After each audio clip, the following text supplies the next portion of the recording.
ఆఫీస్కి పోయిరాలని ప్యాకులు కట్టేసేది రాలే. అమ్మ ప్యాకులు కట్టేసి వదిలేసిన దేవుడు.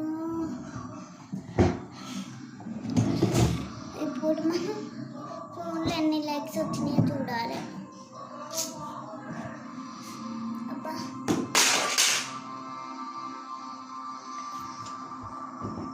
ఫోన్ ఖరాబ్ అయింది అనుకుంటా.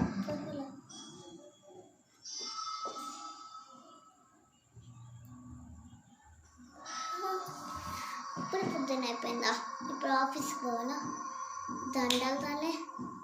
మీ ఇంట్లో ఇలాంటి ఆఫీస్ పనులు వాళ్ళు ఉంటే first of all like, share, subscribe for your wish. మీకు ఇష్టమైతే చేయండి, బలవంతంగా వద్దు.